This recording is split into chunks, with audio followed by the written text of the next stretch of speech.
मन को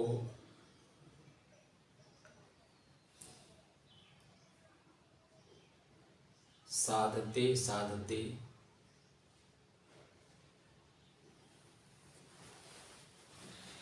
आज 449 दिन हो गए।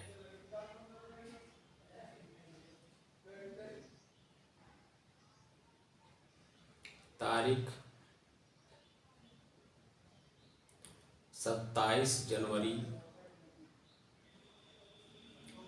सन 2023, दिन शुक्रवार, समय प्रातः काल का समय।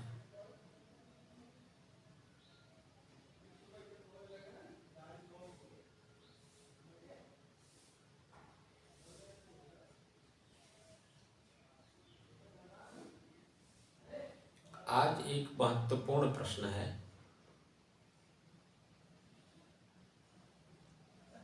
हम मन को क्यों साध रहे हैं? हम साधना क्यों कर रहे हैं? क्या इसके बारे में आपको जानकारी है? नहीं जानकारी है सर।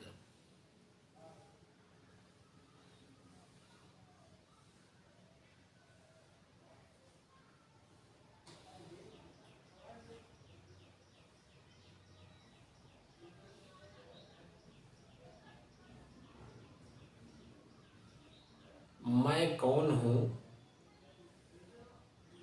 इस प्रश्न का उत्तर ढूंढने के लिए मैं कौन हूं, इस प्रश्न का उत्तर ढूंढने के लिए, क्योंकि मैं कौन हूं, मैं संशय में हूं कि मैं कौन हूं।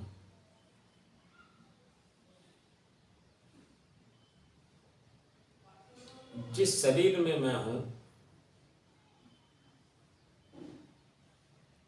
इस शरीर में हूँ, इस शरीर के जो अन्य अंग हैं, आँख, कान, नाक, जीभ, मुंह, लिंग, गुदा, पेट, पीठ, हाथ, पैर, इसी में मैं संशय में हूँ कि मैं हूँ कौन। जो मोटा मोटा दिखाई देता है।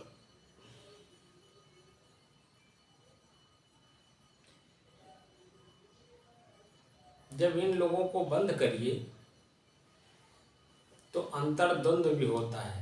एक मस्तिष्क की आवाज निकलती है, एक हृदय से आवाज निकलती है, उसमें भी हम संशय में रहते हैं कि मैं कौन हूँ।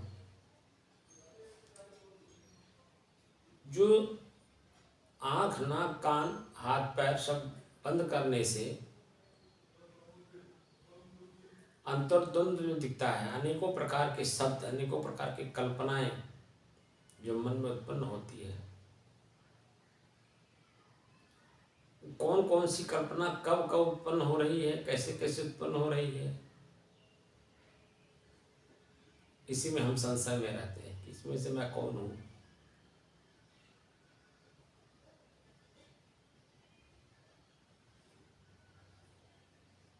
जब हम मन को साधने लगते हैं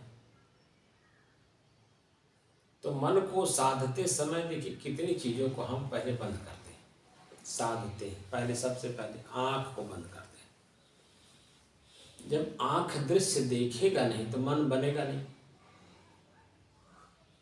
मन बनेगा नहीं तो आकर्षण होगा नहीं, विकर्षण होगा नहीं।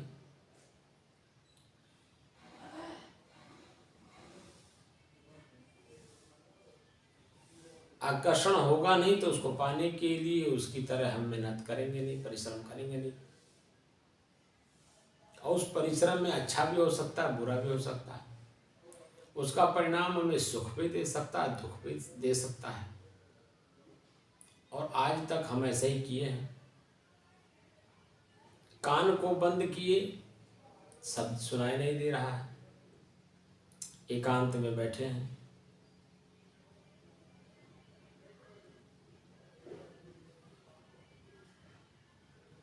एकांत में हैं, आंख बंद, कान बंद, मुंह भी बंद था, जीभ भी बंद है,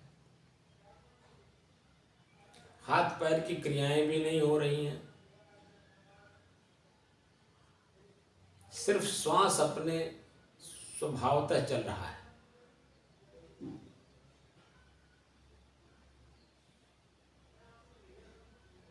तो मन को साधते साधते मैं कौन हूं, इसकी जानकारी, मैं अकेला हूं, मैं इन भीड़ों में कोई नहीं हूं। ना मैं आँख का भीड़ हूं, ना मैं कान का भीड़ हूं, ना मैं जीभ का स्वाद हूं,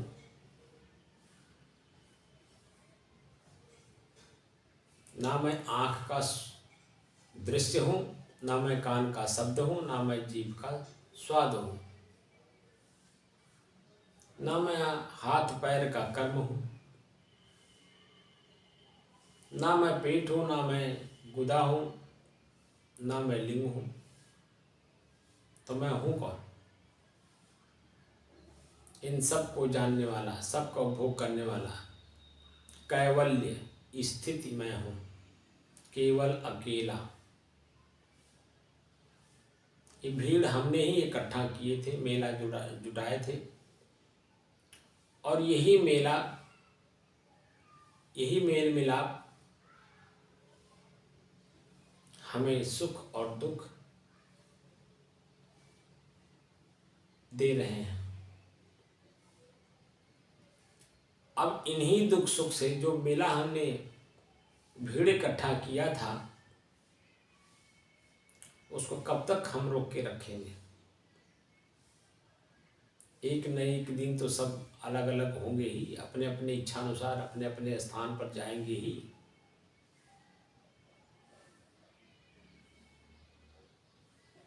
मैं अकेले ही रह जाऊंगा इस बात का ज्ञान नहीं था, इसलिए हमने मेला इकट्ठा किया।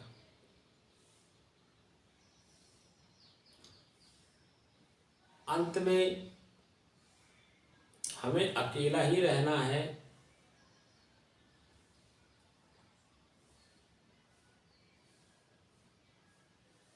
तो अकेलेपन का ही ज्ञान करने के लिए हम मन को साध रहे हैं।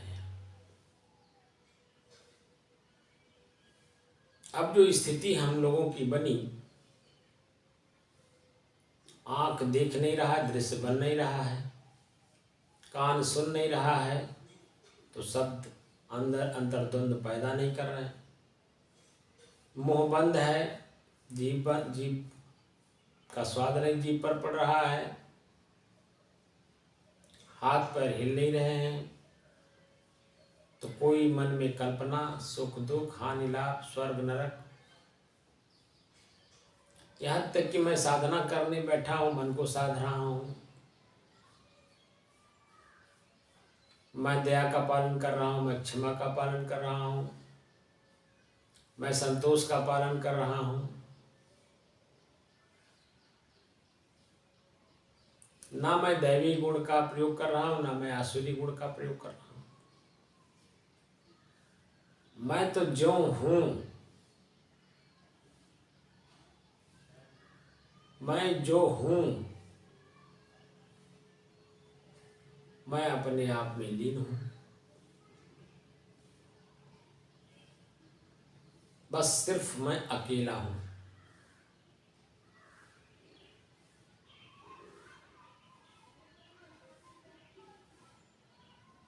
अकेलेपन का अब एहसास हुआ कि नहीं? जी।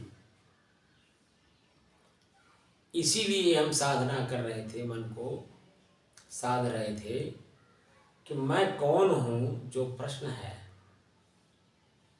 इसको मैं कैसे देखूं, कैसे जानूं, कैसे समझूं, कैसे पहचानूं? क्योंकि जानने का साधन मन है, मन भी वहाँ मित्र है सिर्फ। अब यहाँ इसका काम मित्रवत करना है, दुश्मनी नहीं करेगा आपसे, आपसे ईर्ष्या नहीं करेगा। अब आपको उटांग पटांग सलाह नहीं देगा,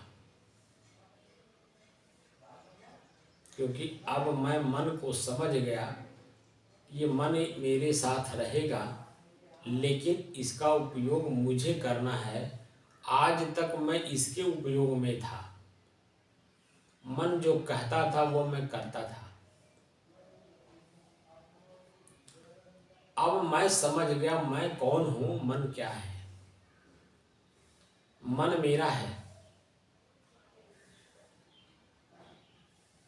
मैं मन नहीं हूं। मन मेरा सारथी है।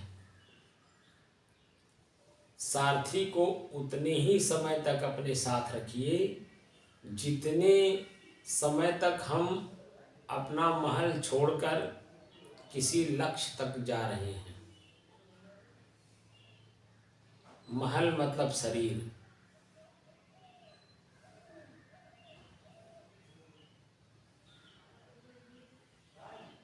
आँख से देख, जैसे ही आँख खुलेगा मन बनने लगेगा, तो मन से आँख से उतने ही देखिए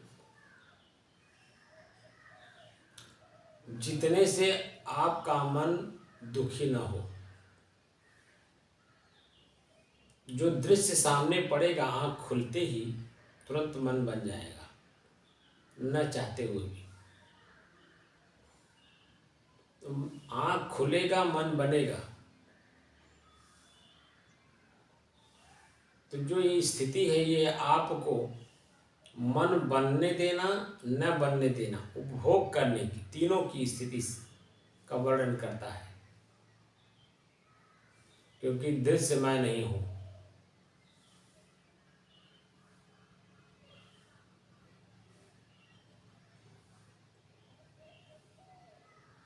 मैं कैवल्य स्थिति वाला व्यक्ति, दृष्टा हूँ। मैं इसे देख रहा हूँ, मैं इसे जान रहा हूँ। मैं इसका प्रयोग कर रहा हूँ, प्रयोग करने के बाद इसका सुख दुख का अनुभव करने वाला भी मैं ही हूँ। मन तो अब मित्रवत कार्य ये कर रहा है कि जो दृश्य हम सामने आँख जैसे खुला, जो दृश्य जैसा है वो आप समझा दिया कि ये दृश्य ऐसे है अभी वर्तमान में, लेकिन ये आगे परिवर्तित हो जाएगा। तो जो वर्तमान दृश्य है वह दृश्य स्थिर नहीं है, परिवर्तनशील है। ये आपका मन बता देगा। तो परिवर्तनशील चीज को आप स्थिर करने की कोशिश नहीं करेंगे, जिसे हम बुद्धि कहते हैं। निश्चयात्मक वृत्ति जो हमारे भीतर है उसी को बुद्धि कहा जाता है। ऐसे मान लिया गया, ऐसा है, उसी को स्थिर कर लिया गया। जब वो स्थिर होने वाली वस्तु है ही नहीं तो स्थिर आपने क्यों किया? तो दोषी कौन है?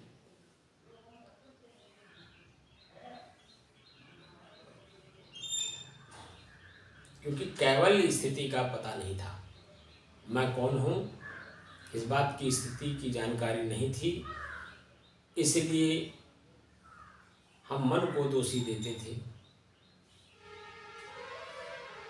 मन को दोषी ठहराते थे। जो कि मन आपका सारथी है, लेकिन आप मन के बातों पे विश्वास कर लिया, मन के भावों पर विश्वास कर लिया।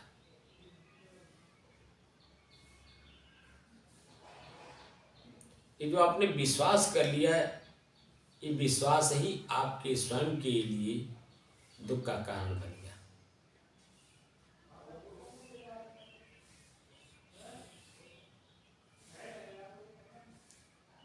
सरकार के जो सिस्टम हैं, आप देखे होंगे, आप सरकार में रहे हैं, चपरासी से लेकर के प्रमुख सचिव तक सब पर जो मुख्यमंत्री होता है, प्रधानमंत्री होता है, वह सब पर वाच करने के लिए एक न एक डिपार्टमेंट बना रखा है। पुलिस विभाग है, LIU है, और कौन कौन से विभाग है, फिर उसके बाद CBI है, रा है, ये है, वो है। सब पर नजर रखता है। कौन रखता है? जो मुख्य है, वह एक ही तो है।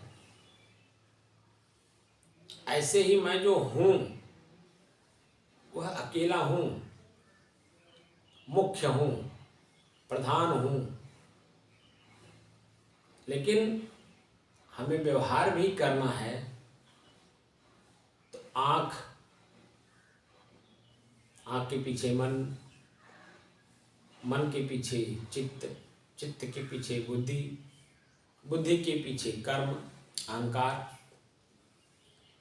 कर्म मतलब अहंकार, अहम भावना आना। जो भी आप देखते हैं अहम भावना आ गया, मैंने देखा। जो भी आपने सुना, आपके अंदर में अहम भावना आ जाती है, मैंने सुना, मैंने देखा, उसको स्थिर कर लिया। उसमें तर्क वितर्क, दाएं बाएं, आगे पीछे, ऊपर नीचे, कोई चिंतन नहीं किया, उस पर कोई विचार नहीं किया आपने, तो दोषी हो गए। क्योंकि जो दृश्य सामने हमारा नेत्र देखता है,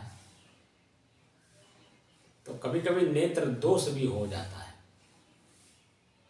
होता है कि नहीं? क्यों जी, नेत्र दोष होता है कि नहीं? तत्काल आपने देखा,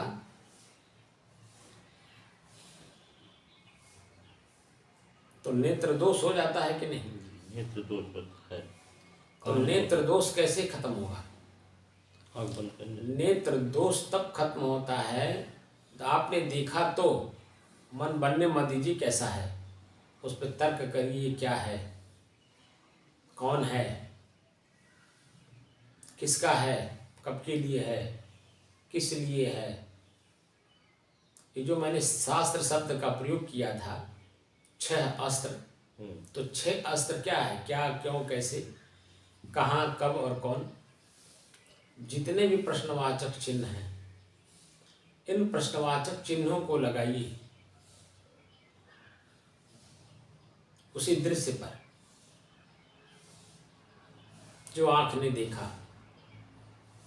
तो बुद्धि में निश्चय नहीं होने देगा, तो उस परिवर्तन समझ जाएगा कि परिवर्तनशील है, स्थिर नहीं है, मन बनेगा नहीं।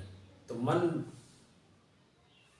जो दृश्य दोष हो रहा था, दृष्टि दोष, वो दृष्टि दोष नहीं होगा। न आप पीड़ित होंगे, पश्चाताप में डूबेंगे, न अन्य किसी को आप दुख देंगे, न पीड़ा देंगे।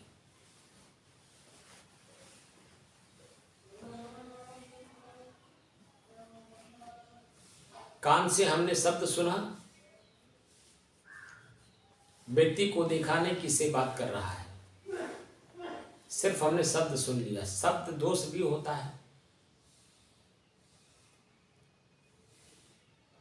क्योंकि शब्द का जो अर्थ है, जिस अर्थ में वो कहने वाला कह रहा है, उस अर्थ भाव में हम समझ नहीं पाए, सिर्फ शब्द को सुना हमने। तो शब्द के कई अर्थ होते हैं, तो मैंने अपने अर्थ में ले लिया, कहने वाले के अर्थ में मैं उसे सुना नहीं। तो शब्द दोष भी होता है कि नहीं? जी होता है। क्योंकि हम पूरी बात सुने नहीं, हमारा मन चंचल है, किसी न किसी बात को लेकर के आम में है, इसलिए पूरी बात उसकी सुना नहीं, तो शब्द दोष हो गया। ऐसे ही किसी भी हमारे शरीर की किसी भी अंग में कोई भी क्रिया हो रही हो, तो उसमें जो दोष उत्पन्न होने वाला है, दुख पीड़ा उत्पन्न होने वाली है, वो इसलिए कि हम तुरंत मान लिए, उस पर चिंतन और विचार नहीं किए। तो जो तुरंत हमने मान लिया, उसका दोष किसके ऊपर जाएगा? माने जो मानेगा। मेरे ऊपर स्वयं आया कि नहीं आया? जी मन की बात, दृष्टि की बात, आंख की बात, सब कान की बात को हमने मान लिया, तुरंत मान लिया।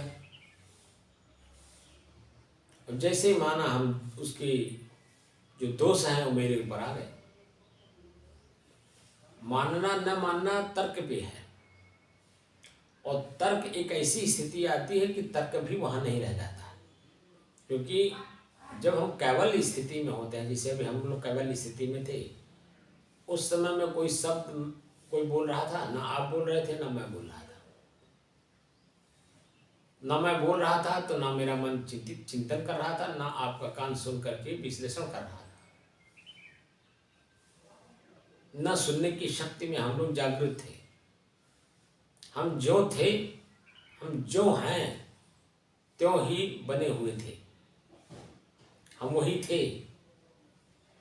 इसलिए आंख बंद था, कान बंद था, शरीर की सारी क्रियाएं बंद थी, लिंग अपना काम नहीं कर रहा था, यानी कि सारी क्रियाओं से मुक्त स्वयं मैं कैवल्य हूँ। कैवल्य स्थिति में मैं अपने आप स्थित था। कैवल्य का मतलब अकेला। मैं जैसा हूँ वैसी ही स्थिति में हम बने हुए थे। इसी स्थिति को पाने के लिए, स्वयं को स्वयं में खोजने के लिए, स्वयं में स्वयं से बात करने के लिए, स्वयं को स्वयं की बात करते करते ऐसी स्थिति प्राप्त कर लें कि वह बात भी खत्म हो जाए, स्वयं अपने आप में लीन हो गए। इसी स्थिति को पाने के लिए हम लोग साधना कर रहे थे, या संत महात्मा साधना करते हैं। अब ये जो स्थिति थी आपकी मोक्ष की स्थिति थी। किसी भी प्रकार का चिपका, मोह कहते चिपकाहट को। किसी चीज में कोई चिपकाहट थी, आसक्ति थी? जी नहीं। आंख जब बंद था, आंख खुला नहीं था, मन बना नहीं, तो आसक्ति कैसी? जो पहले क्या था भी वह भी विस्मृति में है, यहाँ हम देखकर जानकर समझकर उसे हम बंद किए हैं, क्योंकि आज तक ले हमने जो आँख से देखा उसे ही सत्य मान लिया, कान से जो हमने सुना उसे ही सत्य मान लिया, जीभ से जो स्वाद लिया उसे ही सत्य मान लिया, उसे ही हमने अपने मन में स्थिर कर लिया। सेब का स्वाद ऐसा होता है, कोई जरूरी है कि वो जो सेब पहली बार आपने खाया वही स्वाद दूसरे सेब में भी हो? परिवर्तन है कि नहीं उसमें? जी। एक ही सेब आप खाइए, चित्त मन स्थिर करके खाइए, और खाते समय सेब को खाते समय उसे चाकू से काट कर 4 फांकी कर दीजिए। 4 फांकी 4 बार में आप खाएंगे, आप देखेंगे कि आपके जीभ का स्वाद जो 4 बार बदला हुआ दिखाई देगा, एक ही फल के अंदर में। क्या कभी ऐसा आपने अनुभव किया?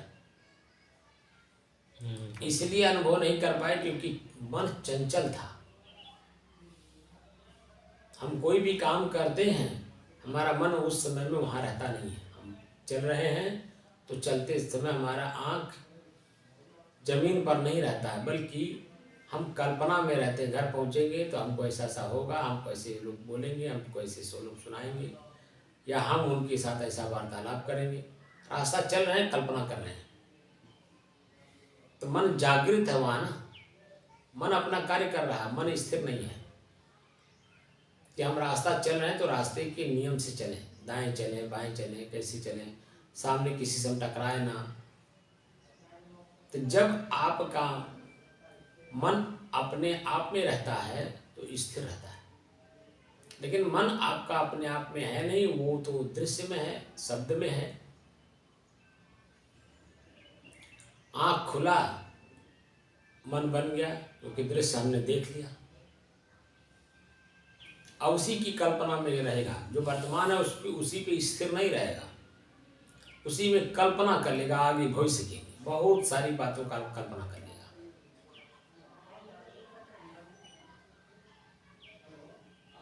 तो कल्पना मुक्त होना एक कैवल्य स्थिति की प्रथम सीढ़ी है।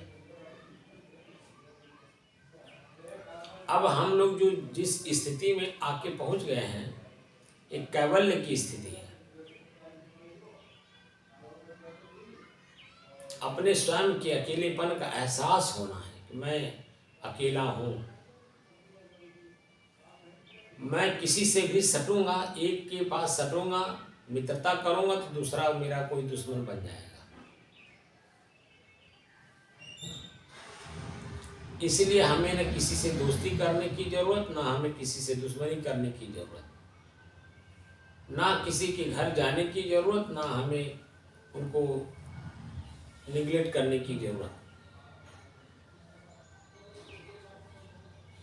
जहाँ मैं हूँ, जिस रूप में हूँ, जैसे हूँ, वहीं मैं स्थित रहूँ। अब जो स्थिति हम लोगों की बनी, जहाँ हम हैं, जैसे हैं, वहीं स्थित हो गए। अब इसी स्थिति को ध्यान रखना है कि यह हमारी स्थिति स्वयं की भंग न होने पाए। हमें व्यवहार भी करना है, लेकिन ध्यान रखना है कि हमारी जो स्थिति बनी है आज बड़ी मेहनत से, ये भंग न होने पाए। आँख से देखेंगे, बेटे को भी देखेंगे, बहू को भी देखेंगे, नाती को भी देखेंगे, गांव गली के लोगों को भी देखेंगे, घर की जमीन को भी देखेंगे, घर को भी देखेंगे, आँख पड़ेगा उस पर। लेकिन ये सब मैं नहीं हूँ, ये सब मेरा नहीं है, सब प्रकृति का है, समाज का है। वर्तमान में मैं इसको मैं मान लिया हूँ, ईमानंदी ही दुख का कारण बन रहा है। इसलिए समय के आधार पर जो परिवर्तन दिखाई दे रहा है, उस परिवर्तन के साथ चलना है। आज आपका है, कल आपके बेटे का, परसों आपके बेटे से भी छिन जाएगा, आपके नाती के पास चला जाएगा, परसों नरसों जो है आपके बेटे से भी छिन जाएगा, आपके पनाती के पास चला जाएगा। तो ये परिवर्तन वाली चीज़ें हैं। जो चीज़ें अभी वर्तमान में आप हैं, मान लीजिए आपने गीजर ले लिया, कोई बर्तन ले लिया, आपके रहते रहते नष्ट हो जाता है, आपके रहते रहते आपके सामने ही जो है वो खराब हो जाता है। जब पहली बार हम लोग लेते हैं दुकान से, मन कितना प्रसन्नचित्त आनंदित रहता है, लेकिन वही धीरे धीरे धीरे उसमें जो आकर्षण है, जो आसक्ति है, जो मोह है, जैसे जैसे उसका परिवर्तन हम देखते हैं कि आज खराब हो गया, कल खराब हो गया, मैकेनिक आया नहीं, बनाया नहीं, बनाया भी तो बिगड़ गया, कैसे बनाया, तरह तरह की चीज़ें। तो उसमें जो प्रथम दृष्टिया आकर्षण था, आसक्ति थी, मोह था, मन प्रसन्न हो रहा था, धीरे धीरे धीरे धीरे उससे मोह हट जाता है। तो जब मोह हट जाता है तो जो पहले की स्थिति हमारी होती है वह स्थिति हमारी पुनः आ जाती है।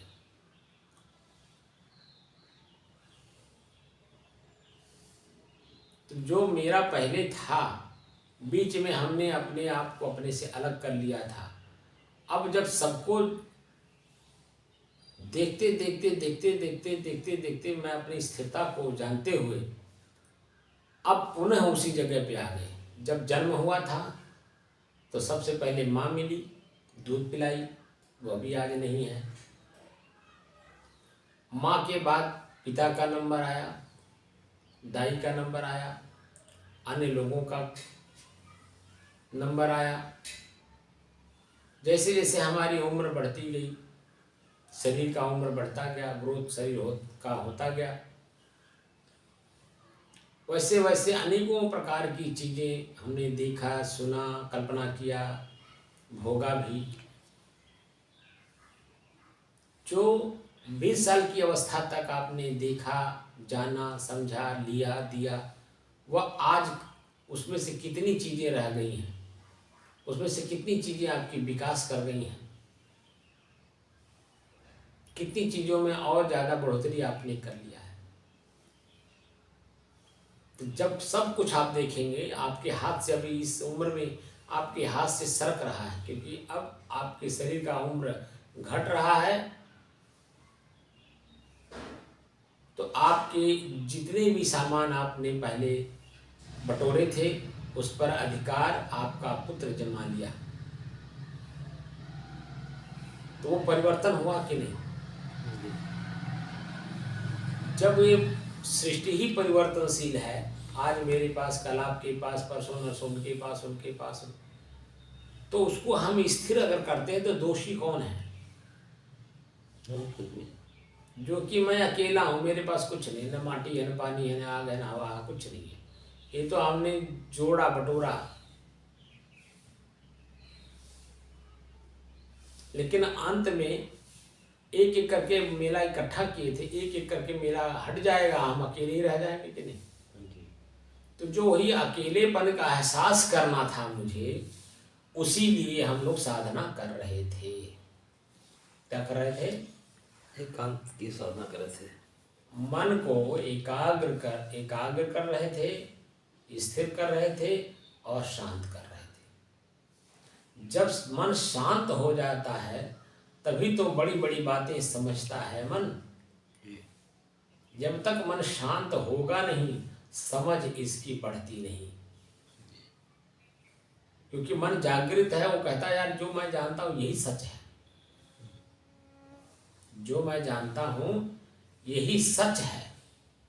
उसी को मान करके नाना प्रकार के कार्य करता है, जिससे अपने भी दुखी रहता है और पूरे समाज को दुखी किए रहता है।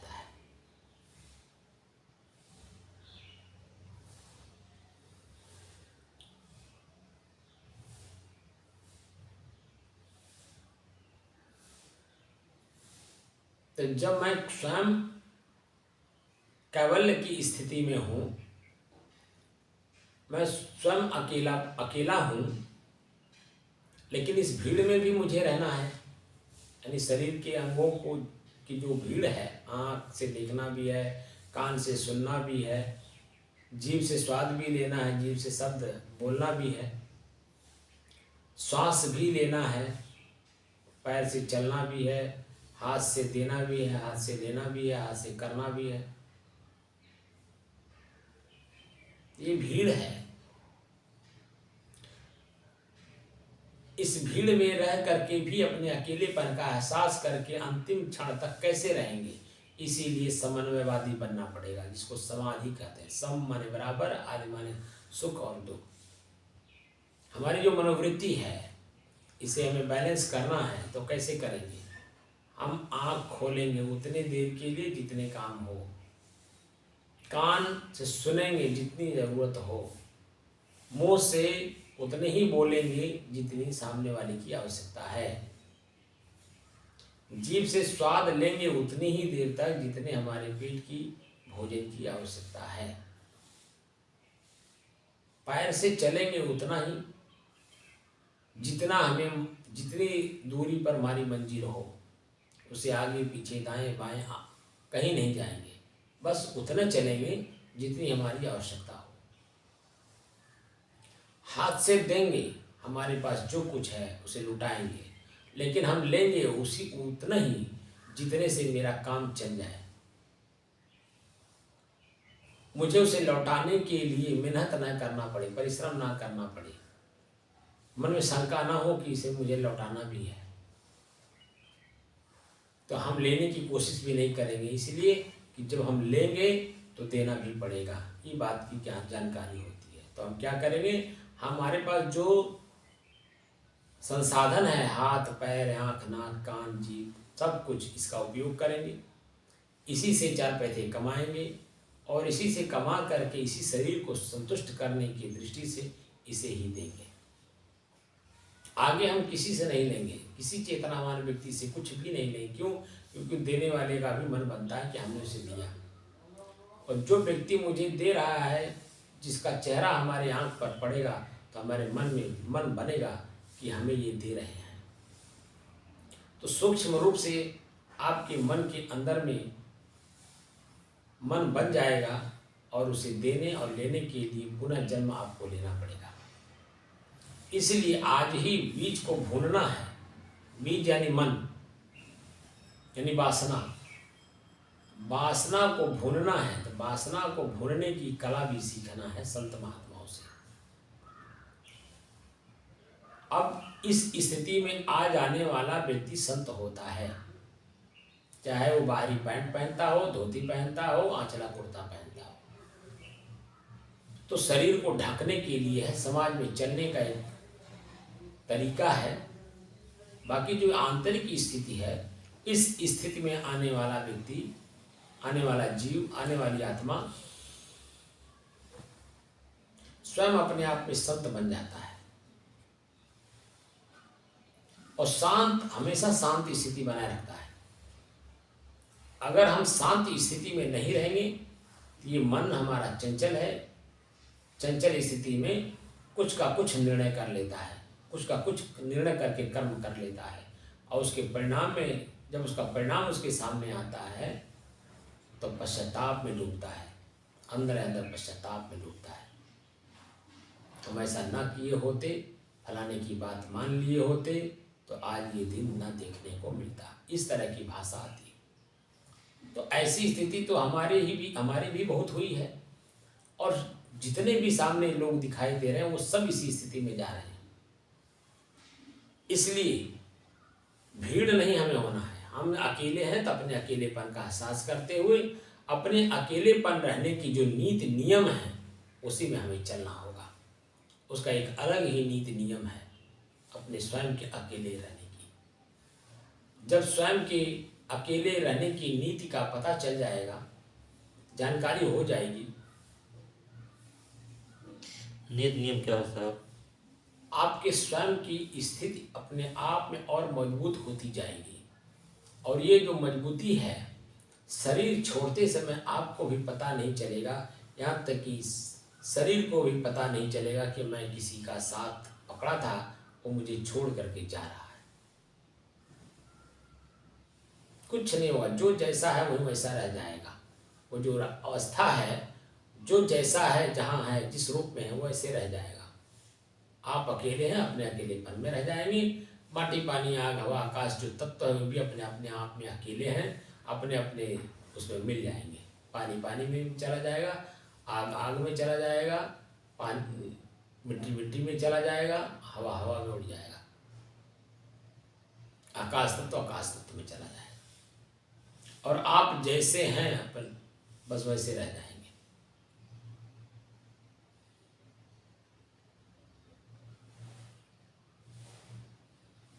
तो स्वयं को स्वयं में ढूंढना भी है, स्वयं को स्वयं में पाना भी है और स्वयं को स्वयं में स्थित करना भी है। वो कौन करेगा? हमें स्वयं करना होगा। मेरा काम कोई नहीं कर सकता, कोई भी करेगा अपने लिए करेगा, क्योंकि वह भी जो मैं हूं वही वो भी है, जो वो है वही मैं भी हूं। इसलिए अपना अपना काम हमें स्वयं करना है, क्योंकि जितनी ताकत आप में है उतनी ताकत मेरे में, जितनी ताकत मेरे में उतनी ताकत आप में। जितने भी महापुरुष हुए हैं उन लोगों ने अपनी ताकत का एहसास किया, अपनी ताकत का प्रयोग करने की कला स्वयं में सीखा और स्वयं में स्थापित किया। जब स्थापित हो गए तो स्वयं में स्वयं को स्थापित करने की कला हम जीवों को भी सिखा गए, बता गए, जना गए, लिख करके भी छोड़ गए कि कोई भी सुखी जीव इसे पढ़ेगा, जानेगा, समझेगा, प्रयोग करेगा तो स्वयं अपने आप में स्थापित हो जाएगा, अपने आप में स्थापित होने का प्रयास करेगा, खोज करेगा। आज हम उनके ऋणी हैं, क्योंकि आज मैं बहुत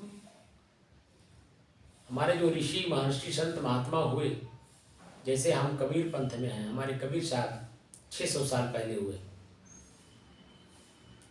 जिस समय में कबीर साहब थे उस समय में मैं कीड़ा मकोड़ा रहा हूँगा, या उनके समय में मैं मनुष्य भी रहा हूँगा अगर, तो उनकी बातों को मैंने सुना नहीं, जाना नहीं, समझा नहीं, और उनसे बैठ करके मैंने कोई चर्चा की नहीं।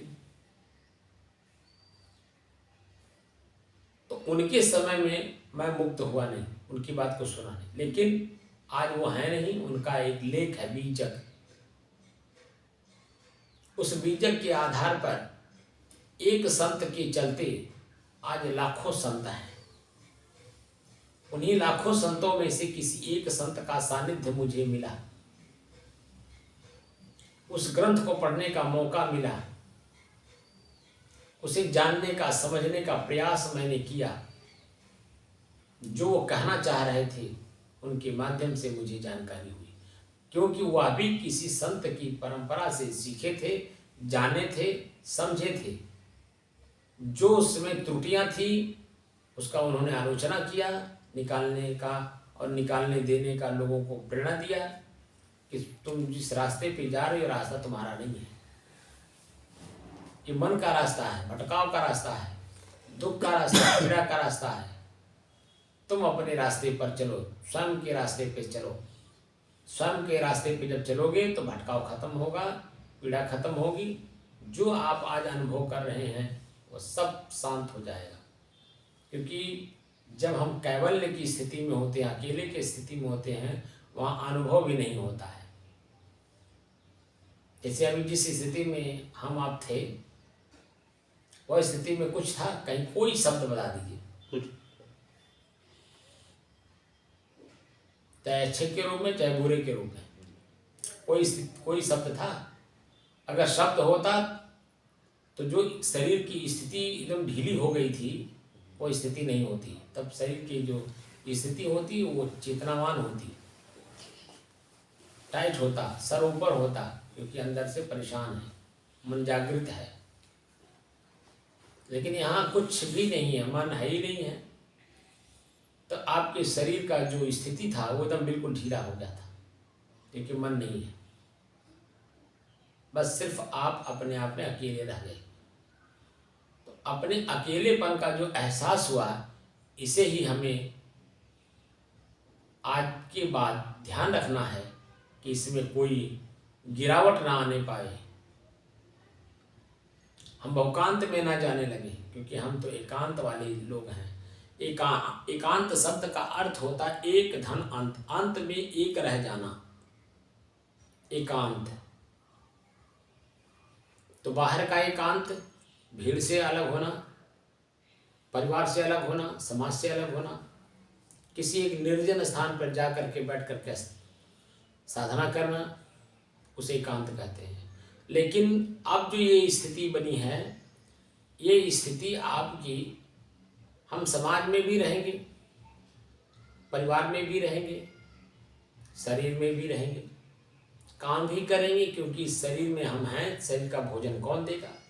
जो देगा वो मेरे से गुलामी कराएगा पक्का, चाहे वो पत्नी हो, चाहे बेटा हो, चाहे भाई हो, चाहे माता पिता हो, हमसे गुलामी कराएगा जरूर। बिना गुलामी कराए हमें कुछ देगा नहीं, एक शब्द नहीं देगा, एक कौर रोटी नहीं देगा। अगर देगा उसके एवज में हमसे भी कुछ चाहेगा। इसलिए जब मैं अकेलेपन में रहूँगा, अपने अकेलेपन का जो एहसास हुआ, जो ज्ञान हुआ है, जो जानकारी हुई है, उसमें जब रहेंगे हम, तो हम अपने पास जो संसाधन है, उन संसाधनों का हम स्वयं अपने आप में प्रयोग करेंगे, समय और परिस्थिति के हिसाब से। समय कैसा है, परिस्थिति कैसी है, समाज कैसा है, मैं कैसा हूँ, मुझे क्या करना है, इन सभी बातों का पूर्ण रूप से ज्ञान होना चाहिए। बात को समझ रहे हैं जी। तो जो मेरे पास है, हम दूसरे उसमें से अगर हमारे एक्स्ट्रा है, हमारे प्रयोग से ज़्यादा है, तो उसे हम दूसरे में बांट दें, हम पास में ना रखें। क्योंकि जब पास में रखेंगे तो मन बार बार उसी में जाएगा, मेरे पास इतना रुपया है, मेरे पास ये चीज़ें हैं, मेरे पास ये चीज़ें हैं, मेरे पास ये चीज़ें हैं, उसी में जाएगा। तो मन, एक तो आप अकेले हैं ही, अब मन आपका आपके साथ हो गया। तो अकेला बघेला दूजे मलंग, तीसरे में खटपट, चौथे में जंग। अकेला बघेला, शेर कहते हैं जंगल में चलता अकेले रहता है, तो अकेले होने का उसको ज्ञान है तब तो ना अकेले रहता, दहाड़ के रहता है। तो बताते हैं कि जब शेर चलता है तो 5 कदम चलता है तो रुकता है, दाएं बाएं पीछे ऊपर देखता है, तब फिर 5 कदम आगे चलता है। क्योंकि उसे मालूम है कि कब कहाँ किस रूप में कौन सा दुख आ जाएगा पता नहीं, कौन से जानवर मेरे ऊपर अटैक कर देंगे पता नहीं। इसीलिए वो रुक रुक करके चलता है, देख देख करके चलता है, समझ करके चलता है। वह स्थिति जब एक जानवर कर रहा है, अपने पद की गरिमा, अपने शरीर की गरिमा बनाए रखे है, तो मैं तो मनुष्य हूँ, अब मनुष्यत्व की स्थिति में आ रहा हूँ, तो मेरा कर्तव्य क्या बनता है? मैं जो अकेलापन हूँ, अकेले हूँ, स्वयं हूँ, तो स्वयं के जानने की दृष्टि से, जान करके प्रयोग करने की दृष्टि से अब कार्य करना है। तो मैं स्वयं अपने आप में अकेला हूँ, मेरे में कुछ भी नहीं है, प्रकृति नहीं है, समाज नहीं है, अन्य जीव नहीं है। यह तो मैंने मानंदी मान करके परिवार समाज में रह रहा था। हमको जो सिखाया गया था, पढ़ाया गया था, जनाया गया था, कराया गया था, वो सब बाहरी प्रवृत्ति है। उसमें दुख, पीड़ा, पश्चाताप, आत्मग्लानि के अलावा हमें कुछ नहीं मिला। अब मुझे अपने आप को पाना है। हम किसी का सहारा लें या स्वतः अपने आप को खोजें, ये 2 में निर्णय आपको करना है। अभी तक तो आपने इस स्थिति में आने के लिए एक संत का आपने सहयोग लिया। संत स्वयं अपने आप पे शांत स्थिति में चल रहे हैं, आपको भी अपने शांत स्थिति में चलने का प्रेरणा दे रहे हैं, अभ्यास करवा रहे हैं। अभ्यास करवाते करवाते आपको अपने केवल स्थिति में ला के खड़ा कर दिए। यह अब आपका दायित्व बनता है कि इसे आप संभाल करके रखें, स्वयं अपने आप को संभालें, अपने आप को अब किसी चीज़ में मिलने ना दें, किसी चीज़ में आप आसक्त ना हो। नहीं तो ये जो इसी चीज़ को कहा गया है कि सुरहुर पेड़ अगाध फल, पंछी मरिया झूर, चढ़े तो चाखे प्रेम रस और गिरे तो चकनाचूर। अब जो स्थिति आपकी बन गई है, ये पेड़ के अंतिम छोर पर आप चढ़ गए हैं। अगर उतरने की कला जानेंगे तो आराम आराम से पेड़ पर से उतर भी जाएंगे, नहीं तो हवा के झोंकों से आप ऐसे झटका उठेंगे कि नीचे गिरेंगे तो हाथ अलग, पैर अलग, आंख अलग, कान अलग, सब कुछ बिखर जाएगा। गिरे तो चकनाचूर। ये जो स्थिति आज बनी है, इस स्थिति को अगर आप संभालेंगे नहीं तो दोष आप पर ही पड़ेगा, और फिर कितने जन्मों तक इसका मैं वर्णन नहीं कर सकता हूँ। फिर 84 लाख जूनियों में चक्कर काटेंगे और इसी चीज को फिर खोजेंगे, फिर पाने की स्थिति में जाएंगे, लेकिन कब मिलेगा, कैसे मिलेगा, कौन देगा, कुछ पता नहीं। इसलिए वर्तमान में जो मिल रहा है, जिसका आपने सहारा लिया है, सहारे पे आपने विश्वास किया है, उस विश्वास को अब अपने आप में विश्वास स्थापित करिए कि वह जो मैं खोज रहा था वह मुझे मिल गया। मैं स्वयं अपने आप को ढूंढ रहा था, लेकिन बाहर ढूंढ रहा था। तो बाहर की चीजें बाहर ही रहेंगी, भीतर प्रवेश कर नहीं सकती। बाहर की वस्तु मैं हो नहीं सकता। मैं तो मैं ही रहूंगा, वह तो वही रहेगा। इसलिए जो मैं हूं, मैं स्वयं अपने आप में शांत स्वरूप हूं, शांति की स्थिति में हूं। बाहर की प्रकृति मेरे में नहीं है। मैं पुरुष हूं, पुरुषत्व की स्थिति में हूं। बस कैवल्य की स्थिति हमारी अपनी हो गई। अब इसे बना करके स्थिति को बनाइए और मजबूत करिए। इसलिए आँख से देखिए कम, कान से सुनिए कम, आँख से पढ़िए कम। मैं समाज की बात कर रहा हूँ। जैसे यहाँ से जाएंगे, सुन रहे हैं कि नहीं? जी सुन रहे हैं। हमारे पास से जैसे ही आप आँख खोल करके बाहर निकलने की कोशिश करेंगे, मन बनता चला जाएगा। तो इसको उतने ही देखिए कि जितने आप घर तक पहुँच जाएं। और ये मान के चलिए कि जो दृश्य अभी दिखाई दे रहा है, ये भी 1 घंटे बाद नहीं रहेगा, क्योंकि यहाँ आप रहेंगे नहीं। आप इस धरती पर, इस दृश्य पर आपकी नज़रें पड़ेंगी नहीं। इस धरती पर, इस जगह पर जो कोई भी चीज़ है या कोई व्यक्ति है, वो दिखाई देगा नहीं। वो बोलेगा तो हम सुनेंगे नहीं। जैसे आप घर छोड़ करके यहाँ आए हैं, घर पर क्या हो रहा है आपकी आंखें नहीं देख रही हैं। घर परिवार के बच्चे आपके बारे में क्या बोल रहे हैं आप सुन नहीं रहे हैं। लेकिन जैसे ही आप जहाँ जहाँ पहुँचेंगे, आँख देखेगा, उनकी बातों को सुनेगा, तो उसी में खो जाएगा। तो इस बात का ध्यान रखना है कि मैं खोने वाली वस्तु को अब खोने नहीं देना चाहता हूँ। जो प्राप्त हुई है वो मुझसे अलग ना होने पावे। बात समझ रहे हैं? जी जी। तो जो ये स्थिति मिली है आपकी, ये अब बढ़ना चाहिए। अब तक 2 घंटे 3 घंटे आप बैठ लेते हैं, अब तो स्थिति आपकी और मजबूत होनी चाहिए और बढ़ना चाहिए। ऐसी स्थिति होनी चाहिए कि 24 घंटा लगातार बैठे, ना आपको भूख लगे, ना प्यास लगे, ना नींद लगे, ना किसी से मिलने की इच्छा हो, ना कहीं जाने की इच्छा हो, ना कुछ करने की इच्छा। 24 घंटा लगातार आप अपने जैसे हैं वैसे बने रह जाएं। फिर देखिए, एकदम सदैव के लिए मुक्त हो जाएंगे। मुक्त मतलब जिनके जो चीजें आप लिए दिए थे सब खत्म हो जाएंगे, अपने आप में एकदम शांत रह जाएंगे। जैसे उदाहरण ले लीजिए, जब आप शादी ब्याह करते हैं, बहुत सारी भीड़ को इकट्ठा करते हैं, सामान इकट्ठा करते हैं, व्यक्तियों को इकट्ठा करते हैं। एक ढेरी होती है जिस समय में शादी होता है, जिस दिन होता है, उस दिन सब कुछ आपके अनुकूल होता है। लेकिन शादी होने की रात के बाद सुबह होते ही सारी चीज़ें अपने अपने जगह पर फिर बिखरने लगती हैं कि नहीं? जी। फिर 1 दिन 2 दिन के बाद आप अकेले उसी घर में रह जाते हैं कि नहीं? कोई परिस्थिति आपके अनुकूल रह जाती है क्या? कोई वस्तु के, कोई व्यक्ति आपके अनुकूल रह जाता है क्या? नहीं। तो जब मैं पहले भी अकेले था, भीड़ में भी मैं अकेले ही हूँ, और भीड़ छट जाने के बाद भी मैं अकेले ही रहूँगा, तो क्यों ना मैं अपने अकेलेपन का अभ्यास करूँ? क्यों मैं भीड़ में जाऊँ? क्यों दृश्य को इकट्ठा करूँ? क्यों शब्द का भीड़ अंदर में जुटाऊँ, जिससे मैं खुद संशय में पड़ जाऊँ? प्रकृति है सर, प्रकृति जुटाती है। नहीं, अब प्रकृति तो अब आप जान गए ना। अब ये सब जितनी भी चीज़ें हम देखेंगे सब प्रकृति है।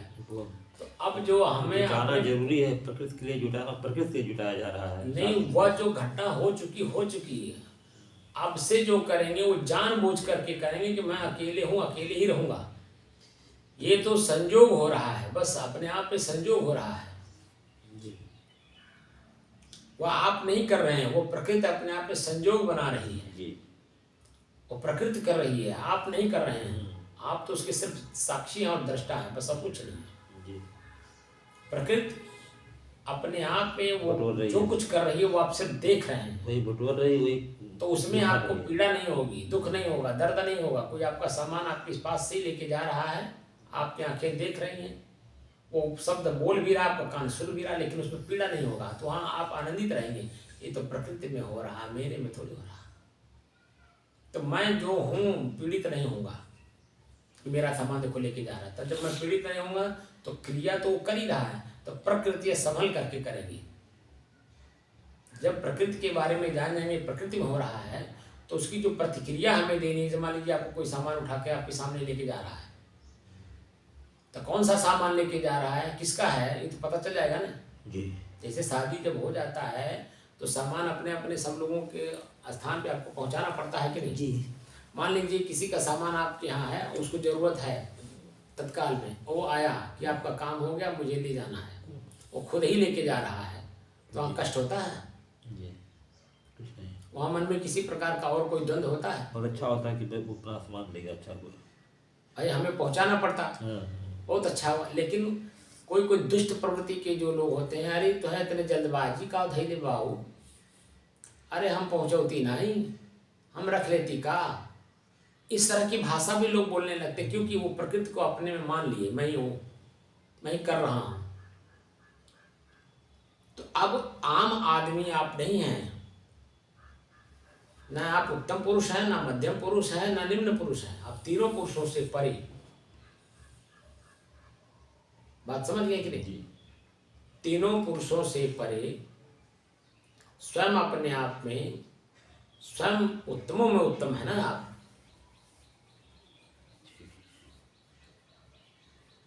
तो अपनी स्थिति अब मजबूत होनी चाहिए कि जो कुछ भी दृश्य मेरे सामने हो रहा है वो प्रकृति में हो रहा है। कान में शब्द पड़ रहा है वो प्रकृति के नियमानुसार हो रहा है, क्योंकि मेरे ही दिए हुई चीज को मुझे वो लौटा रहा है।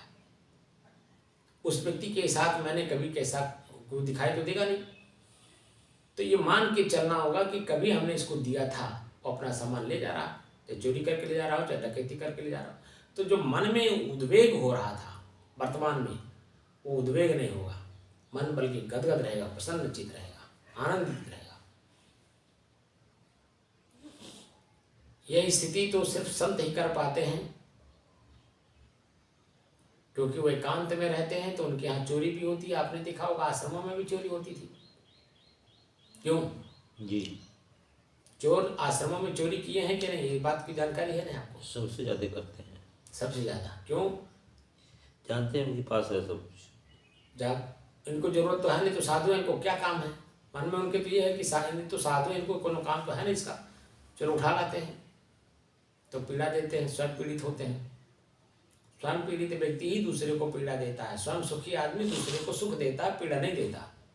तो अब आप सुख के ढेरी पर बैठ गए, जिसको हम खजाना कहते हैं, खजाने पे बैठ गए, उसको लुटाइए, खूब प्रसन्न रहिए, आनंदित रहिए।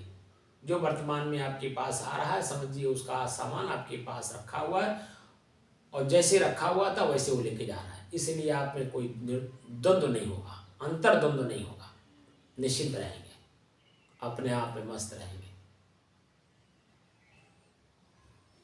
जिसकी वस्तु है वो अपना ले जा रहा है, बस मैं दृष्टा साक्षी में देख रहा हूँ, बस और कुछ नहीं। एकदम शांत की स्थिति, कैवल्य की स्थिति, इसी स्थिति को कहते हैं।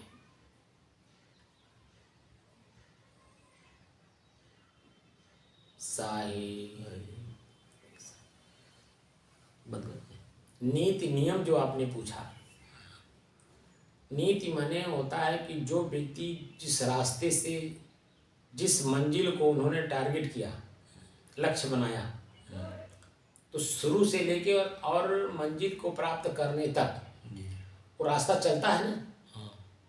तो रास्ता चलता जहाँ जहाँ पड़ाव पड़ता है उस पड़ाव को उसने देखा, उसने जाना, उसने समझा और उसे लिख दिया पीछे वालों के लिए,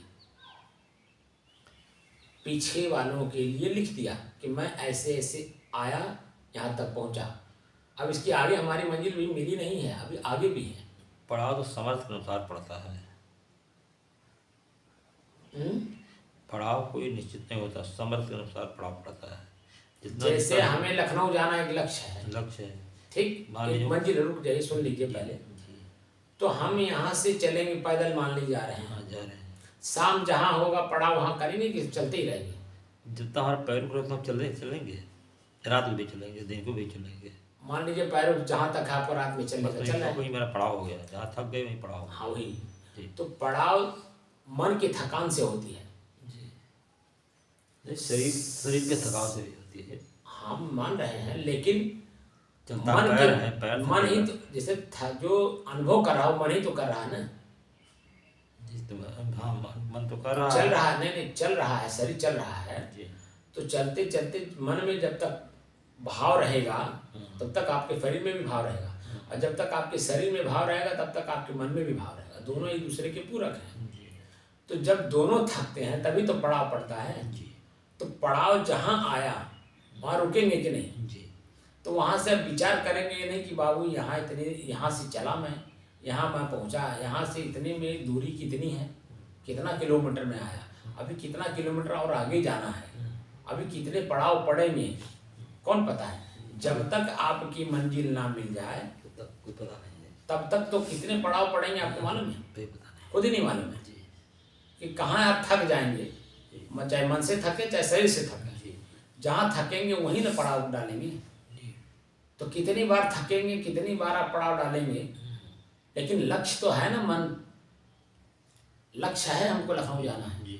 तो उसमें आपके आगे शेर भी आ जाएगा, जंगल भी पड़ेगा, अकेले भी आपको महसूस होगा कि जंगल में मैं अकेला हूँ, यहाँ अनेकों प्रकार के जानवर है, कौन जानवर कब मेरे सामने आ जाएगा कौन पता है। तो सतर्क होकर के चलते हैं कि नहीं? अच्छा, मन और शरीर साहब दोनों का अलग अलग वो है। जैसे मन तो मेरा कह रहा है कि मैं जाऊँ, और शरीर नहीं चलने के काबिल है, तब अंतर होता है। नहीं, मन ही शरीर है, शरीर ही मन है। मैंने बताया था ना, 3 तरह के शरीर है, स्थूल शरीर, सूक्ष्म शरीर और कारण शरीर। जी। तो कारण शरीर मैं स्वयं कैवल्य हूँ, अकेला हूँ, जी। वही कारण है। जी। ठीक है, उसी कारण शरीर पे ही सूक्ष्म शरीर और स्थूल शरीर स्थिर रहता है। जी। उसी पर टिकता है। जी। तो आप जो कारण शरीर हैं, तो कारण शरीर में तो थकान है ही नहीं। हाँ, उसमें थकान नहीं है, उसमें थकान है ही नहीं। वो चलना कहाँ पड़ रहा है।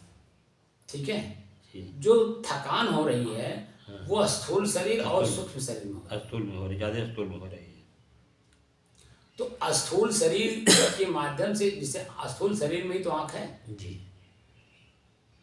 आँख जो देखेगा वही तो मन बनेगा, कान सुनेगा वही तो मन बनेगा। जी। और मन भी इसी शरीर में है जो कल्पना करता है। तो कल्पना के अनुसार जब तक वो दृश्य उसके सामने पड़ेगा नहीं, तब तक वो तृप्त होगा कैसे? तो जब मन और शरीर दोनों उस लेवल पे पहुंचते हैं, तभी तो कारण शरीर अपने आप में संतुष्ट होता है, हाँ ठीक है मैं पहुंच गया। उसी को कहते हैं वेरिफिकेशन। आप कारण शरीर हैं, लक्ष्य लेकर के चल रहे हैं, संसाधन का प्रयोग कर रहे हैं, मन का और स्थूल शरीर का। तो जब आप अपनी जगह पर पहुंच जाते हैं, उसको टैली कर लेते हैं, वेरिफिकेशन अपने आप में कर लेते हैं, तो उसके बाद किसी व्यक्ति को, किसी स्थान को, किसी गली को, किसी एरिया को खोजते हैं क्या? नहीं, तो शांति हो जाते हैं। फिर वो अपना जो काम करना होता काम कर लिए, फिर वहीं से वापस अपने घर वापस आते हैं कि नहीं? तो जो चीजें आपके पास है वो सिर्फ संसाधन है। लक्ष्य मेरा यह है कि मैं स्वयं को अपने आप में पाऊं, अपने आप में मैं स्वयं को जानूं और स्वयं को स्वयं में स्थापित कर ले जाऊं। मोक्ष ये जो अध्यात्म है, अध्यात्म का मतलब ये होता है कि आत्मा के अध्याय का अध्ययन करना। आत्मा मतलब स्वयं होता है, तो स्वयं को स्वयं में ही ढूंढना है, स्वयं को स्वयं में ही जानना है। तो किन किन संसाधनों को हम प्रयोग करते थे आज तक कि मैं अपने को नहीं जान पाया, तो उन संसाधनों को त्याग करना है और अब उस व्यक्ति से हमें मिलना है जो अपने तक पहुंच गया है और किन किन संसाधनों से प्रयोग करते हुए अपने आप को प्राप्त किया है। तो स्वयं में तो ताकत है नहीं, स्वयं में हम उस तरह की किसी भी तरह के शक्ति नहीं रखते हैं, लेकिन जो शक्तिमान हो गया, अपने आप में प्राप्त हो गया है, जिसे संत कहते हैं, जब उनका सानिध्य लेंगे, साधु बनेंगे, धीरे साधु मतलब धीरे धीरे मन को साधना, इंद्रियों को साधना, इंद्रियों के विषयों से अपने आप को बचाना, तो साधते साधते तभी तो संत बनेंगे। जब आप साध ले जाएंगे, परिपक्व हो जाएंगे, एक बार जानकारी सिर्फ दे दी जाती है, अभ्यास स्वयं में करना पड़ता है। तो स्वयं में जब अभ्यास करते करते स्वयं उस चीज़ का अनुभव कर लेते हैं तो उसमें कोई शब्द मिलावट नहीं रह जाती है। जब तक स्वयं उस चीज़ को अनुभव नहीं किया जाता तब तक उसमें मिलावट होने का शंका रहता है, शब्द का शंका रहता है। कोई अलग अलग कार्य करते, जैसे खेत वर्तमान में है, सबके पास समय चल रहा है गेहूँ बोने का, सरसों बोने का, चना बोने का, मटर बोने का, अपने अपने खेत में अपने अपने लक्ष्य के अनुसार आदमी अपना अपना बीज बो रहा है कि नहीं जी। अब कोई कहे मैं मटर बोया हूँ और चाहूँ कि मैं गेहूँ काटूँ, तो कैसे काटेगा जी। गेहूँ बोया हूँ तो मैं चाह रहा हूँ कि मटर का छीमी मैं तोड़ करके बाजार में बेच करके अच्छा खासा पैसा कमा लूँ, तो होगा क्या? तो जो बीज हमने बोया है तो काटेंगे तो ही। तो आप मान लीजिए हमें जानकारी हो गया कि गेहूं में कम पैसा है, मटर में ज़्यादा पैसा है, तो समय से हम जागृत, अगले सीजन में हम समय से जागृत रहेंगे नहीं, जागृत रहेंगे ना, तो समय से हम मटर का बीज डालेंगे, बल्कि और पहले बोएंगे, ताकि जो है हम समय से पहले अच्छे खासे पैसे जो है वो भी आगे रहेगा, है कि नहीं? जो किसान चतुर किसान है वो फसल से पहले ही बो करके समय से अपना बहुत पैसा कमा लेता है, आगे खेती पाछे बेटी। तो इस तरह से जो आपने अभी शब्द का प्रयोग किया है वो एक सूत्र है, उस सूत्र का प्रयोग करेंगे तभी तो उसका जो अंतिम लक्ष्य प्राप्त होगा। खाली कह देने से तो होगा नहीं, कर्म करना पड़ेगा ना, परिश्रम करना पड़ेगा कि नहीं? तो ऐसे ही जो आप कैवल्य स्थिति आपकी है, इसमें आपने परिश्रम किया, चोरी नहीं की, बेईमानी नहीं की, किसी से लड़ाई झगड़ा नहीं किए, कहीं आप शब्द नहीं बोले, तो धीरे धीरे धीरे धीरे धीरे धीरे धीरे धीरे धीरे धीरे 449 दिन में आज मैं इस चीज का अनुभव कराया ना आपको जी। तो अब जो चीजें प्राप्त हो गई इसको मजबूत कौन करेगा? हम ही करेंगे। जो प्राप्त किया है उसी का न दायित्व है कि उसे हम सुरक्षित रखें। जब वस्तु कोई प्राप्त हो जाती है तो उसकी सुरक्षा का दायित्व तो उसी का होता है, करता हूँ। तो अब जो स्थिति आपकी बन गई है, इस स्थिति में आने के बाद इसकी सुरक्षा का दायित्व किसके ऊपर है? मेरे ऊपर। कौन करेगा? आप तो गुरु भी नहीं कर सकते। कोई नहीं करेगा, गुरु तो मार्ग बताता है। तब मार्गदर्शन हमने किया, आपने अपना वस्तु प्राप्त कर लिया। अब आप जब अपना वस्तु प्राप्त कर लिए तो सुरक्षा का दायित्व भी आपका है। इसे ही बरकरार रखिए, इसे स्थिर रखिए और स्वयं में स्वयं को स्थापित करके अपने आप को मोक्ष प्राप्त कर लीजिए। मेरी शुभकामना है। शाही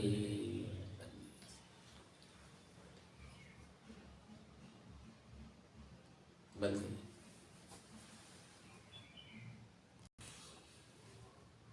मन के शांत स्थिति में आ जाने के बाद अब जो मैंने आज वर्णन किया है, इसमें कोई शंका है कि कैवल्य क्या है? मालूम हो गया था कैवल्य क्या, पहले तो नहीं मालूम होता था। कैवल्य सुनते थे लेकिन इसका अर्थ नहीं मालूम था, अब तो अर्थ मालूम हो गया। अब तो अर्थ को, अर्थ में आपने स्वयं अनुभव कर लिया ना। अब तो ये तो नहीं है कि खाली बुद्धि तक ले गए कि कैवल्य का मतलब होता है अकेले रह जाना। अकेलापन क्या है, अकेले कैसे हुआ जाता है, अकेले हम कैसे हैं, तमाम तरह की चीज़ें हैं ना। तो शरीर से अकेलेपन का तो ज्ञान होगा। क्या हमको हमेशा कैवल्य में रहना है? हाँ, तो जब तक शरीर में है। लेकिन तो कैवल्य हमको रहना है साहब जो है, हम्म, तो हम सूक्ष्म हमको मतलब इधर दौड़ाता है।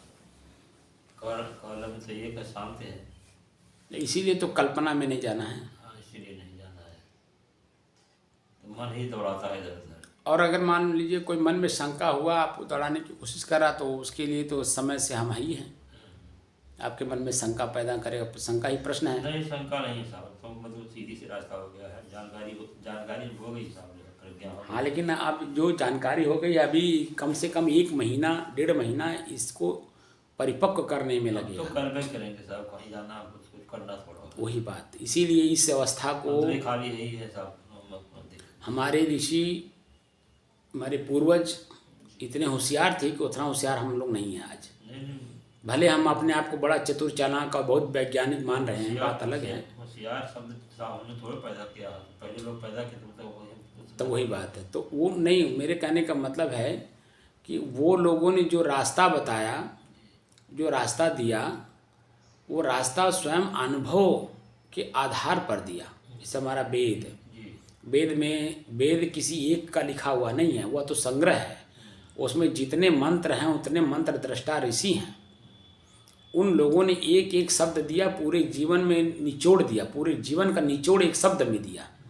और वह एक शब्द जो है वह एक जगह पे वह संग्रह किया गया, और पूरे एक शब्द जो उनका है वो पूरे जीवन का निचोड़ है। तत्त्वमसि, तत्त्वमसि, 4 वेद है, 4 तत्व हैं, 4 उसके सार शब्द हैं। तत्त्वमसि, तत्व, तत्व, त्वम, असि। तत्व, वह तत्व तुम ही हो जो तुम खोज रहे हो। तत्व, त्वम, असि, असि माने है, वह तत्व तुम स्वयं हो। ठीक, एक शब्द हो गया। अब इसी को उन्होंने पूरे जीवन अनुभव किया, तब एक शब्द दिया अंत समय में, शरीर छोड़ने से पहले। बात समझ रहे हैं? तो एक शब्द के लक्ष्य पे जब चले और लास्ट में जाकर के शरीर छोड़ने से पहले उन्होंने दिया, तो उसके बीच में कितना उन्होंने तूफान झेला होगा। सब बहुत झेले होंगे, तो उसका अंतिम निचोड़ दिए हैं। लेकिन वह अपने निचोड़ पे थे, मरते दम का बात बताए, है कि नहीं? तो पूरे जीवन का सार दिया उन्होंने, और हम अधूरे में उस सार को पाना चाहते तो कैसे होगा? तो ये जो 4 अवस्थाएं बनाए थे, ब्रह्मचर्य, गृहस्थ, वानप्रस्थ, संन्यास। तो ब्रह्मचर्य में क्या है कि बालकपन बीतता है, शरीर प्रौढ़ होती है, बीज इकट्ठा होता है, ताकत होती है, बल होता है, शारीरिक बल होती है। तो हम जो चाहते हैं उस पर पारंगत हो जाते हैं। जैसे हम संगीतकार बनना चाहते हैं, तो संगीतकार बनने से पहले जो अभ्यास करवाया जाता है, सारे गामा पादा निसा, उसमें ताकत लगती है कि नहीं? तो ताकत शरीर में जब परिपूर्ण रहेगा, भरपूर रहेगा, तो हमें ज़्यादा मेहनत करने की ज़रूरत नहीं पड़ती है। आपने बलेश्वर को देखा होगा, बलेश्वर को, बिरहा गाने वाला बलेश्वर, जब वो स्टेज पे खड़ा होता था, मालूम नहीं पड़ता तो जैसे लगता था बात कर रहा है। लेकिन उसी के साथ में जो उसके सहयोगी लोग थे, जो सीखने वाले विद्यार्थी लोग थे, उसको, उन लोगों को आपने देखा होगा, गला फाड़ फाड़ करके चिल्लाते थे, पूरी नसें चढ़ जाती थी। लेकिन जब अपने चढ़ता था तो कहीं न नस चढ़ती थी, न गला फाड़ता था, वो ऐसे स्वभावतः था, और स्वभाव में वैसे बन गया था। तो उसने कई जन्मों से संगीत के बारे में जानकारी प्राप्त किया था, जो आज सहज प्राप्त हो गया। तो सहज तो प्राप्त हो गया, लेकिन शरीर भी तो सहज में होनी चाहिए। तो शरीर और वो जो प्राप्त था, दोनों तालमेल में आ गया, तो उसको एहसास कभी नहीं होने पाया कि मैं बहुत मेहनत कर रहा हूँ। बस उसके अंदर में ये था कि मैं अपनी बात को कितने लोगों तक पहुँचा दूँ। अब उसके मन में ये था। बात समझ रहे हैं? तो कहने का तात्पर्य हमारा ये है कि जब शरीर की ताकत शरीर में निहित रहती है, तो हमें अन्य किसी काम करने में दिक्कत नहीं होती, परेशानी नहीं होती।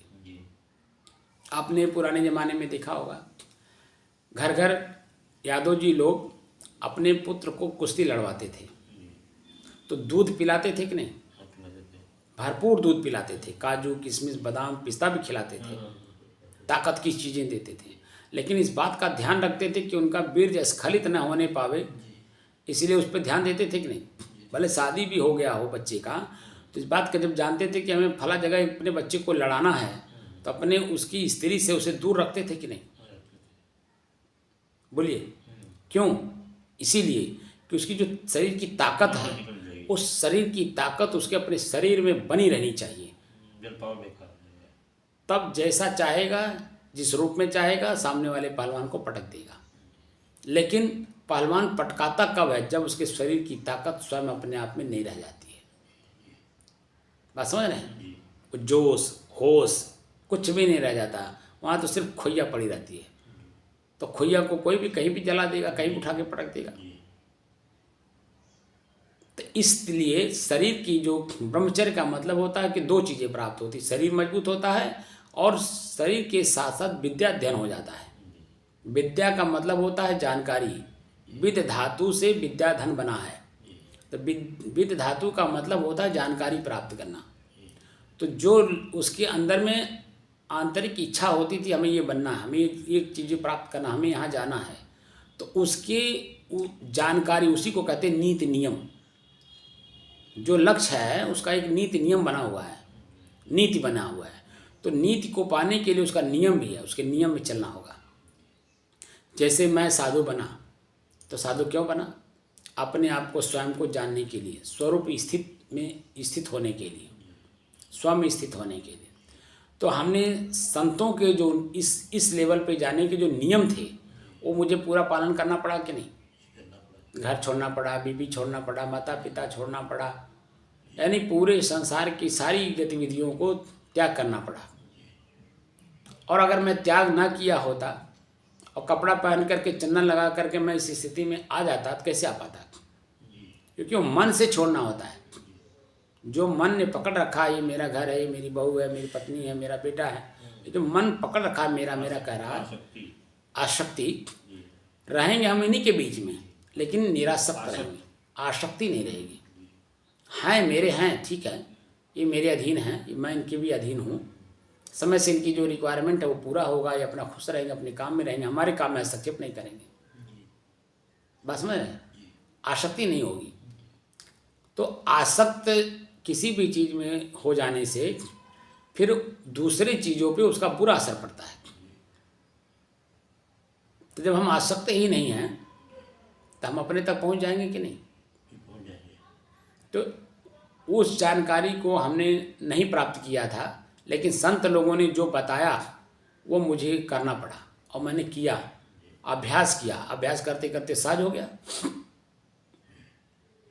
पहले तो सहज नहीं था, लेकिन जब मैं अभ्यास किया तो बार बार करने से वो अभ्यास हो जाता है, तो सहज हो जाता है। तो जो सहज स्थिति आज बनी हुई है, वो सहज स्थिति पहले थी नहीं। हमने देखकर, जानकर, समझकर और अभ्यास करते हुए उसे असहज स्थिति को सहज बनाया। और वही जो सहज स्थिति हमारी बनी, हमने जो देख करके, जान करके, समझ करके अपने स्वयं की सहज स्थिति को सहज में और बनाया, वही स्थिति अब आप लोगों को मैं चाहता हूँ कि आप लोग भी जो चाह रहे हैं वो चीज़ें प्राप्त हो, गोपनीय न रह जाए, कोई रहस्य इसमें न रह जाए, रहस्य उद्घाटन हो जाए। तो जब रहस्य की जानकारी हो जाती है तो वो जो चीज़ होता है, जैसे दुल्हन है, दुल्हन जब तक घूंघट नहीं उठाया जाता है तब तक रहस्य बना रहता है, मन में एक शंका रहती है, कैसी है, गोरी है कि काली है, ठीक है, कैसी है। लेकिन जैसे घूंघट उठ जाता है तो शंका सब दूर हो जाता है कि नहीं, रहस्य का उद्घाटन हो जाता है कि नहीं। ऐसे ही अब जो घूंघट पड़ा हुआ था वासना का, ये घूंघट उठ गया। अब मैं जैसा हूँ वैसा मैं अपने आप में स्थापित कर लिया, स्वयं को देख लिया, स्वयं को जान लिया। अब कोई इसमें इफ बट हो तो बताइए। अब इसी के साथ हमें जीवन भर रहना, यानी शरीर जब तक है तब तक साथ भी रहना है, अपने शरीर के साथ भी रहना पड़ेगा। शरीर तुरंत ही छोड़ भी नहीं देंगे ना आप, क्योंकि पहले का जो संग्रहित, संचित बोलते हैं उसको, संचित संस्कार जो पड़ा हुआ है उसे भी तो निकालना है। और आगे बनने नहीं देना है, कर्म करना नहीं कि आगे बने। यही सांगत है, घूंघट का पट पर तो साजन मिल रही है। तो अब घूंघट का पट खुला नहीं, यही तो है। अरे इस पे कई बातें लिखी हुई है, कई लोगों ने कई तरह से लिखा है। जैसे वही बलेश्वर ने ही गाया है कि पिया पिया की खोजे हम चलनी जहान में। इसका पूरा 1 घंटे का ऑडियो बनाया है, बहुत गला फाड़ फाड़ करके गाया है, लोगों को सुनाया है, और अंतिमा में आके के फिर वहीं बताता है कि जहाँ हम छोड़े थे वहीं मिले, पिया हमें मिलने वहीं जहाँ हम छोड़े थे। बात समझ रहे हैं? तो हम बाहर भटकें, कितनों भटकें, लेकिन हम तो नहीं भटकेंगे, हम तो वही रहेंगे। हम ही तो हैं, वो खोज रहे हैं यहाँ पे, हमें अपने आप को ही हम खोज रहे हैं। जैसे कभी कभी देखते हैं, चश्मा लगाए हैं आप, चश्मा को आपने मस्तिष्क पे लगा लिया, यानी लीलाट के ऊपर रख लिया, और भूल गए, और आप वही खोजते हैं कि नहीं खोजते हैं?